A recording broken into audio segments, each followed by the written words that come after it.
یہ 20ویں صدی کے آغاز کے وقت، جسے ہم پورا کہتے ہیں مڈل ایسٹ، بلکہ صرف مڈل ایسٹ نہیں، پورا شمالی افریقہ سلطنت عثمانیہ کا حصہ تھا، خلافت عثمانیہ۔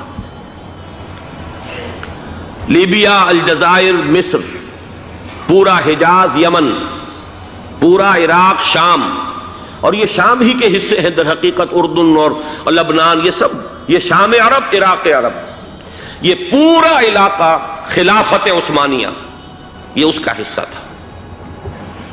پہلی جنگ عظیم میں انگریزوں نے عربوں کو بغاوت پر آمادہ کیا، غداری پر آمادہ کیا، انہوں نے خلافت عثمانیہ کے خلاف بغاوت کی، بیج بوئے ان کے دلوں کے اندر نفرت کے، ابھارا انہیں کہ تم ترکوں کے غلام کیوں ہو، تمہیں خود حاکم ہونا چاہیے، تم کھڑے ہو جاؤ، ہم مدد کریں گے، تم بغاوت کرو، تم ان ترکوں کے خلاف ہماری مدد کرو، ہم تمہیں آزاد کر دیں گے، تم اپنے پاؤں پر خود کھڑے ہو جانا۔ یہ بہت ہی ہمارے لیے دردناک المیہ ہے اس پہلی جنگ عظیم کا۔ کرنل لارنس جیسا شخص، برطانوی استعمار، اور اس کے نتیجے میں عربوں نے بغاوت کی۔ اور اس قدر دردناک بات آپ کو بتا رہا ہوں، میں پہلی مرتبہ جب سن 62 میں حج کے لیے گیا مدینہ منورہ میں، ابھی وہ ریل کے انجن کھڑے ہوئے تھے۔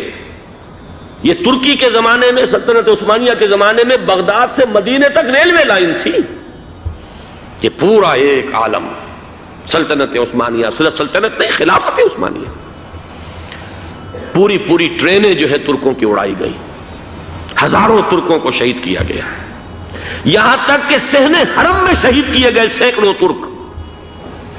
یہ جرم تھوڑے نہیں ہے، معمولی نہیں ہے۔ آج جس کی سزا مل رہی ہے، معلوم ہونا چاہیے کہ وہ جرائم کون کون سے تھے۔ اب بھی جو لوگ گئے ہیں انہوں نے دیکھا ہوگا، ترکی کا قلعہ موجود ہے اوپر پہاڑی کے اوپر، حرم کا جو سب سے بڑا دروازہ ہے باب ملک عبدالعزیز، اس کے سامنے ایک لائبریری ہوتی تھی، اب تو غالباً وہ بھی گرا دی گئی ہے، اس کے پیچھے پہاڑی پر ترکوں کا قلعہ ہے پرانا، اس پر توپیں موجود تھیں۔ جب بغاوت ہوئی ہے، جو حرم میں آئے ہوئے تھے ترک فوجی، ظاہر بات ہے نہتے، وہ تو نماز پڑھنے آئے ہوئے تھے، ان کو وہاں ذبح کیا گیا ہے، اور ترکوں نے اپنی توپیں استعمال نہیں کی کہ کہیں بیت اللہ کو کوئی ادن نہ پہنچ جائے۔ بہرحال یہ غداری ہوئی ہے پہلی جنگ عظیم کے دوران، اور نہ صرف ترکوں پہ، عربوں نے کی ہے۔ جیسا کہ میں نے کہا تھا، دو ہیں سب سے بڑے مجرم روئے ارضی کے اوپر امت مسلمہ کے طبقات۔ ہمارا پنجابی سپاہی بھی جا کر انگریزوں کی مدد کر کے ایلن بی کو قبضہ جو لے کر دیا بغداد کا، اس میں ہمارے مسلمان پنجابی سپاہی بھی شامل تھے۔ یہ خون چکاں باب ہے ہماری تاریخ کا اس صدی کا۔ لیکن اس کے بعد سلطنت عثمانیہ کے ٹکڑے ہو گئے، چیتھڑے ہو گئے۔ ایک انگریز نے لکھا ہے، یہ جملہ ذہن میں بجھا ہوا جملہ، کہ تاریخ میں یہ بات ثبت ہو جائے گی کہ ایک انگریز نے اس سلطنت کے ٹکڑے کر دیے کہ جو عمر فاروق نے قائم کی تھی رضی اللہ تعالی عنہ۔ یہ پورا عالم، یہ تمام علاقہ کس نے فتح کیا تھا؟ یہ بات ہاتھ بدل گئے تھے، پھر ترک آ گئے، خلافت عثمانیوں کے پاس چلی گئی، لیکن یہ سلطنت تو حضرت عمر رضی اللہ تعالیٰ عنہ کے زمانے سے چلی آ رہی تھی۔ اس کو ایک انگریز کرنل نے، اور اس نے بغاوت پہ آمادہ کر کے عربوں کو اور ترکوں کے پیٹھ میں چھرا ڈھپوا کر ان کے ذریعے سے اور ٹکڑے کر دیے۔ لیکن جب جنگ ختم ہوئی، اب انہوں نے کہا کہ اب ہمیں آزادی دیجیے، تو اب انہیں معلوم ہوا کہ غداروں کو دنیا میں کیا ملتا ہے، ٹکڑے کر دیے گئے۔ یہ حصہ عراق یہ انگریز کے پاس رہے گا، شام کا یہ علاقہ یہ فرانسیسیوں کے پاس رہے گا، مصر پر انگریزوں کا تسلط رہے گا، لیبیا اطالویوں کے پاس رہے گا، لے دے کر یہ جو علاقہ تھا حجاز، چونکہ وہاں کچھ تھا ہی نہیں، بوادٍ غیر ذی زرع، یہ عربوں کے پاس چھوڑ دیا گیا۔ اس وقت جو بادشاہ ہیں، شاہ حسین اردن کے، ان کے دادا سب سے بڑے غدار وہی تھے، لہذا ان کو اس علاقے کی بادشاہت دے دی گئی۔ اس کے بعد نجد سے ایک تحریک اٹھی ہے، وہ سعودی جو خاندان ہے وہ نجد سے اٹھا ہے۔ نجد میں اس وقت کچھ بھی نہیں تھا، وہ تو صرف ریت کے تودے تھے اور کچھ بھی نہیں، لہذا ادھر کسی استعماری قوت کو دیکھنے کی ضرورت ہی نہیں تھی۔ وہ تو بعد میں تیل برآمد ہوا اور اس کی حیثیت ہو گئی، اور یہ امارات کا علاقہ جو ہے اس کی دنیا میں اب گویا کہ یوں سمجھیے کہ جو سب سے زیادہ اہم علاقے ہو سکتے ہیں روئے ارضی کے نقشے پر، ان میں سے ایک وہ ہو گیا. لیکن یہ اس وقت کی بات میں کر رہا ہوں، کوئی حیثیت نہیں تھی، لہذا اس کو چھوڑ دیا گیا. یہ ہے تاریخی پس منظر، یہ لکیریں جو کھینچی گئی ہیں. یہ ایک ملت اسلامیہ کو جو قومیتوں میں تقسیم کیا گیا، پھر نعرے لگوائے گئے المصر للمصریین الشام للشامیین. اب شامی ایک علیحدہ قوم ہو چکے ہیں، مصری ایک علیحدہ قوم ہو چکے ہیں، عراقی ایک علیحدہ قوم ہو چکے ہیں. یہ ساری تقسیمیں استعمار کی پیدا کرنا ہے، اس کا کوئی تعلق اسلام کے ساتھ نہیں. اب ضرورت تو اس بات کی تھی کہ استعمار کے پنجے جب یہاں سے کچھ ہٹے، دوسری جنگ عظیم کے بعد ایک دور آیا، امریکہ ابھرا ہے دنیا کی عالمی سطح پر سیاست میں. اس کے ہاں کچھ آزادی کے تصورات تھے، اس نے بھی سپورٹ کیا. برطانیہ کمزور ہو چکا تھا، وہ اتنے بڑے علاقے کو اب ہولڈ نہیں کر سکتا تھا. ہندوستان بھی آزاد ہوا، پھر یہ کہ اور دوسرے علاقوں سے بھی اس کو پسپائی اختیار کرنی پڑی.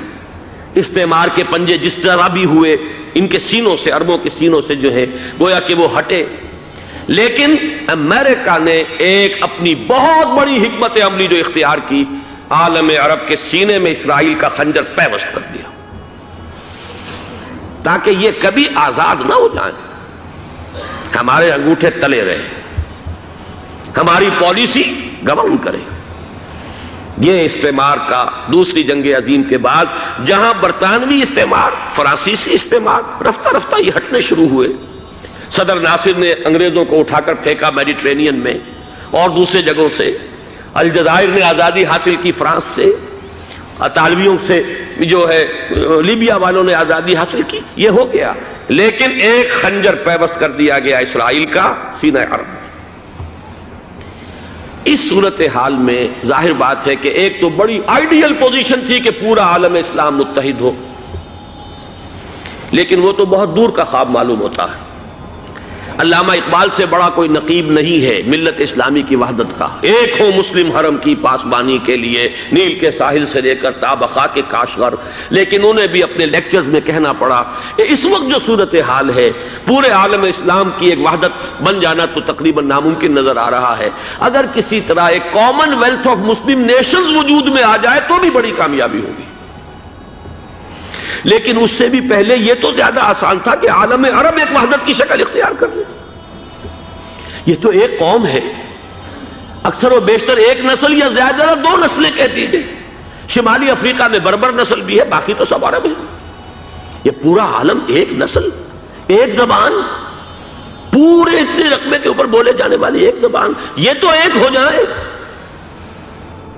افسوس یہ ہے کہ اس کا ایک ہو جانا، ایک شخصیت ابھری تھی جو مذہبی مزاج کی شخصیت تھی، جو دینی مزاج کی حامل شخصیت تھی. اگر اس کی قیادت میں عالم عرب متحد ہو جاتا تو واقعتاً ایک بہت بڑا جو ہے مرحلہ وہ طے ہو جاتا پوری عالمی ملت اسلامیہ کی ایک وحدت اختیار کرنے کا. وہ شخصیت تھی شاہ فیصل شہید کی. اور اس لفظ کے ساتھ ہی آپ کے ذہن میں آ گیا ہوگا کیوں انہیں شہید کر دیا گیا، کس نے کیا کرایا، کہاں سے تعلیم حاصل کر کے آیا تھا وہ جس نے شہید کیا شاہ فیصل شہید کو. اس کی گردن پر کون سوار تھی، وہ یہودی لڑکی کے جس کے فوٹو بھی شائع ہوئے، ایک گردن پر اٹھائے کھڑا ہوا شہزادہ اپنی ایک یہودی دوست کو، لڑکی کو. اور وہی ہے کہ جس نے جا کر پستول سے شہید کیا ہے. جان میں اچھی طرح جان لیجئے، جیسے بارہا میں نے عرض کیا ہے کہ حضرت عمر کو شہید کرنے والا کہنے کو ابو لولو فیروز تھا، لیکن اس کے پیچھے پورا ایرانی نسل پرستی کا جو پورا پس منظر ہے، اسے تو ہر شخص جس کی ذرا بھی نگاہ جو ہے جو صرف منظر کو نہ دیکھ رہی ہو، پس منظر کو بھی دیکھنے والی ہو، وہ تو جان لے گی کہ ابو لولو فیروز ایک فرد کا نام نہیں تھا، وہ ایران کا انتقام تھا عالم عرب سے. بالکل اسی طریقے سے یہ امریکی استعمار کا ہتھ کنڈا تھا، اسے محسوس ہوا. شاہ فیصل مذہبی مزاج کا شخص یہ ابھر رہا ہے، اور یہ شاہ فیصل کی حکمت عملی کا ذرا آپ اندازہ کیجئے. لاہور میں سمٹ کانفرنس ہوئی، اس میں وہ آئے، سب سے ٹاورنگ پرسنالٹی پورے اس وقت عالم اسلام کے اندر شاہ فیصل کی تھی. اور وہ گویا کہ ایک بہت ہی جس کو کہا جائے کہ ایک بہت ایلڈرلی، ایک بزرگانہ ایک شخصیت جو ہے، اور انہوں نے اپنے دولت کے دروازے، عرب میں وہ مشہور تھے کہ نہایت خسیس اور بخیل انسان ہے، اس لیے کہ وہاں وہ خرچ کرتے تھے حساب کتاب کے ساتھ، لیکن ان کے خزانے کھلے ہوئے تھے عالم اسلام کے لیے، ادھر بھی مدد ہے، ادھر بھی مدد ہے، ادھر بھی کام ہو رہا ہے، ادھر بھی کام ہو رہا ہے۔ پھر انہوں نے تیل کا ہتھیار استعمال کر کے ایک دفعہ امریکہ کو دن میں تارے دکھا دیے تھے، لہذا ان کا ہٹایا جانا سین سے یہ امریکی استعمار کے لیے لازم تھا۔